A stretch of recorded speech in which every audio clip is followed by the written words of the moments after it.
Hello friends, నా పేరు John. నేను మరియు జే ఇక్కడ అడవి ప్రాంతాన్ని వీక్షించడానికి వచ్చాం. వెళ్ళి ఇక్కడ అడవి ఎలా ఉందో చూద్దాం రండి. నా పేరు జే. జాన్ మరియు నేను మంచి స్నేహితులం. మేమిద్దరం కూడా ఈ అడవి ప్రాంతాన్ని వీక్షించడానికి వచ్చాం. ఆ పెద్ద కొండపైకి వెళ్ళేటువంటి ప్రయత్నం మేము ఇప్పుడు చేయబోతున్నాం. అదిగో చూడండి, అక్కడి నుండి పైకి వెళ్ళేటువంటి దారి మనకు కనిపిస్తుంది. వెళ్ళి చూద్దాం రండి. అదిగో ఏదో అడవి జంతువు పరిగెడుతుంది. జాన్ దేని వెనుకాల పరిగెడుతున్నాడు. నేను కూడా దాన్ని వెంబడిస్తాను. జాన్, నువ్వు దేన్ని చూసావు? దేనికోసం పరిగెడుతున్నావు? వస్తున్నానుండు. అక్కడ కనిపిస్తున్న గుహలోకి అది వెళ్ళిపోయింది. ఆ గుహలోకి ఒక అడవి పంది పిల్ల వెళ్ళిపోయిందంట. దాన్నే జాన్ వెంబడిస్తూ వచ్చాడు. ఇలాంటి దట్టమైన అడవి ప్రాంతంలో ఎన్నో వన్యప్రాములు జీవిస్తూ ఉంటాయి. పెద్ద పెద్ద పాములు, తేళ్లు లాంటివి చాలా ఎక్కువగా ఇక్కడ ఉంటాయి. వాటి శబ్దాలు మనకు వినిపిస్తున్నాయి. నేను పైకి వెళ్ళే ప్రయత్నం చేస్తాను. నా వెనకాల జే వస్తాడు. జాన్, కాస్త చూస్తూ వెళ్ళు, నేను కూడా వస్తున్నాను. ఇలాంటి విషపూరితమైనటువంటి చాలా వన్యప్రాణులు ఈ అడవి ప్రాంతంలో ఎక్కువగా కనిపిస్తున్నాయి.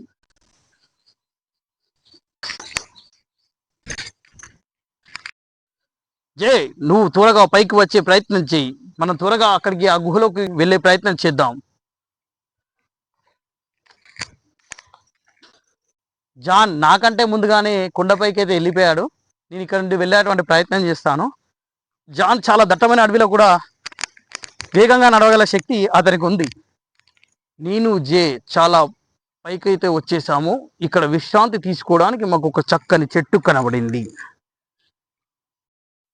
జాన్ నేను చాలా అలసిపోయాము. మనం ఇక్కడ తాగడానికి నీళ్లు కూడా దొరకడం లేదు.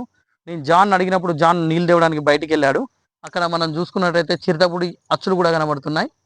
మనం ఇక్కడ ఉండడం చాలా ప్రమాదం. ఎందుకంటే వేటాడే జంతువులు చాలా ఇక్కడ వాటి గుర్తులు కనిపిస్తున్నాయి కాబట్టి ఏ క్షణాన్నైనా అవి మనపై అటాక్ చేయొచ్చు. జాన్ ఆల్రెడీ నీళ్ళ కోసం కిందికి వెళ్ళాడు. మనం కూడా ఇక్కడ నుండి కిందికి వెళ్ళే ప్రయత్నం చేద్దాం. అక్కడ ఆదివాసుల ఆనవాళ్ళు మనకు కనిపిస్తున్నాయి. కమాన్ జే, వెళ్ళి చూద్దాం. మనం అక్కడ కొండ దిగువ భావానికి వచ్చి చూసుకుంటే ఇక్కడ ఆదివాసీలు వంట చేసుకున్నటువంటి గుర్తులు మనకు కనిపిస్తూ ఉన్నాయి. మనం ఇక్కడ చూసుకున్నటువంటి పర్యావరణాన్ని మొత్తం పాడు చేస్తున్న ప్లాస్టిక్ కవర్స్, ప్లాస్టిక్ ప్లేట్లు, ఇవన్నీ కూడా అడవి జంతువులను మొత్తం చంపేటువంటి ప్రయత్నం, కాలుష్యం అయిపోతుంది. కాబట్టి మనం ఎక్కడికి వనభోజనాలకు వెళ్ళినా కూడా ఇలాంటి పనులు అయితే చేయకూడదు. ఒకవేళ మనం ఇవన్నీ వాడుకున్నటువంటి వస్తువులు ఏమైనా ఉంటే వాటిని తీసుకెళ్లి చెత్తబుట్టలో వేసేటువంటి ప్రయత్నం చేయాలి. ఇట్లా అడవిని పాడు చేసేటువంటి ప్రయత్నం చేయొద్దు ఎవరైనా కూడా. ఎందుకంటే భావి తరాలకు వచ్చేటువంటి జంతువులకు నివసించేటువంటి మనుగడ కొనసాగించడానికి ఇవన్నీ చాలా ఇబ్బందికరంగా ఉంటాయి. కాబట్టి మనం ఇలాంటి ప్రయత్నాలు ఏం చేయొద్దు. ఇవన్నీ కూడా నీటిగా ఉంచుకున్నటువంటి అడవి మన హక్కు. దాన్ని మనం నీట్గా కాపాడుకోవాలి. పర్యావరణాన్ని మంచిగా ఉంచుకోవాలి. జంతువులను ప్రేమించాలి. జాన్, ఇంత చక్కడైనటువంటి అడవి ప్రాంతం చాలా అందంగా ఉంది.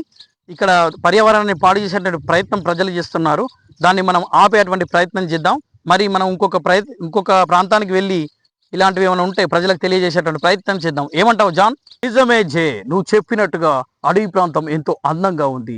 పర్యావరణాన్ని ఖరాబ్ చేసేటువంటి పని ప్రజలు చేస్తున్నారు కాబట్టి మనం వాటికి అవగాహన కల్పిద్దాం. వన్యప్రాణులను కాపాడేటువంటి ప్రయత్నం చేద్దాం. ఓకే జే, ఈరోజు మనకి ఎలాంటి అడవి జంతువులు అయితే ఇక్కడ కలవలేదు కాబట్టి జాన్ మళ్ళీ వేరే చోటుకి వెళ్ళి మళ్ళీ మనం వీడియో అనేది తీద్దామని అంటున్నాడు. మనం తప్పకుండా మళ్ళీ కలుద్దాం. సబ్స్క్రైబ్. తప్పకుండా మనం మళ్ళీ కలుద్దాం. మన ఛానల్ని సబ్స్క్రైబ్ చేసుకోండి.